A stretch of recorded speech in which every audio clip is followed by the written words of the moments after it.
All right, welcome to the Explainer. Today, we're going to tear down a system that pretty much runs our lives, but most of us, we don't really get it. I'm talking about the credit system, and we're going to look at it in a totally new way, not as some test of your character, but as a machine with a set of rules you can actually learn. So, let's kick things off with something we all kind of feel, right? We're brought up to believe our credit score is, well, it's a judgment on us, a measure of how reliable we are. It feels super personal, doesn't it? Like a grade on your financial life. But what if I told you that feeling isn't an accident? It's actually a psychological trick, a hook, put there on purpose. It's designed to make you feel like you're standing in front of a judge, when really, you're just interacting with a server. That whole idea of being morally judged, yeah, that's the big myth we're about to bust wide open today.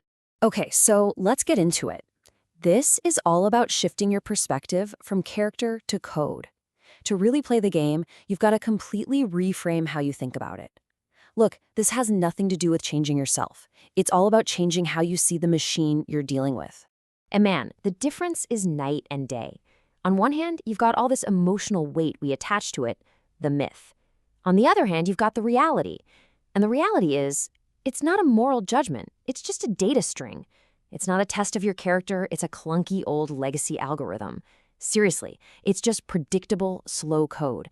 It's not personal. It's a data problem that you can solve. Okay, so if it's just a bunch of code, that begs the question, right? How do we talk to it? How do we give it what it wants? Well, that brings us to a really powerful idea for cracking this whole thing open. And here it is, the Ghost Protocol. So what is that? It's the exact sequence of data, the right combination of inputs, that triggers an automatic yes from the system. The key thing to get here is that the algorithm doesn't care about you. It doesn't see a person. It's just scanning for this specific protocol. And the only reason this works is because we're not talking about some super smart, futuristic AI here. Nope. We're dealing with old school, rigid algorithms like FICO and Vantage. They're kind of dumb, honestly. They just follow their programming to the letter, which means if you know the rules, they are completely 100% predictable. All right, so how do we actually do this? I mean, if the system's so predictable, it must have some weaknesses, some inefficiencies. We're going to call these friction points. And these are the exact levers we can pull to build a profile that the system just can't say no to. And it really boils down to three main friction points. These are the keys to engineering a profile that opens the door to some serious credit. And I want to be clear, these aren't some sneaky loopholes. They're just baked into the very design of how the system works. Okay, first one. Reporting latency. Think about it. The credit bureaus aren't watching you in real time. There's this delay, usually about 30 days, between when you do something and when it actually hits your report. And that little window, that's the sweet spot. It's a gap you can absolutely use to your advantage to control what the algorithm sees and when it sees it. Number 2, authorized user arbitrage. This one's all about who you know, digitally speaking. By getting added as an authorized user on an account that's already got a great long history, you basically get to piggyback on their good data. It's like a direct download of trust into your own profile, all done by the book. And the third friction point is data scrubbing.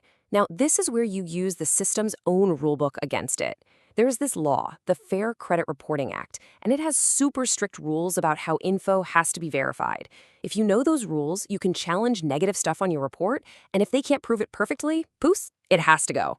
It's a totally legal way to clean things up.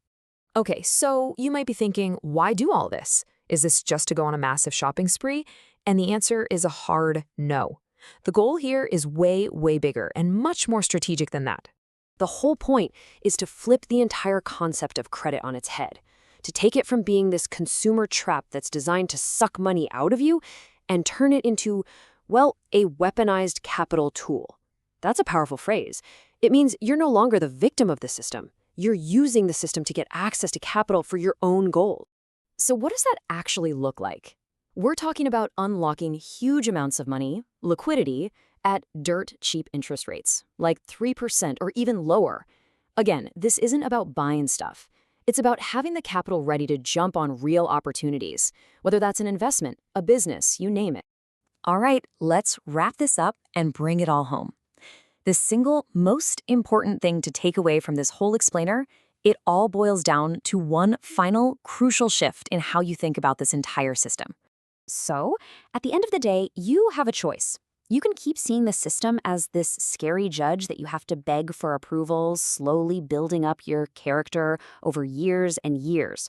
Or you can see it for what it really is, a server that can be optimized.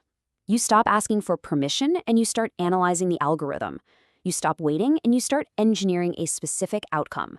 You trade that emotional baggage for a cold, clinical, and way more effective approach.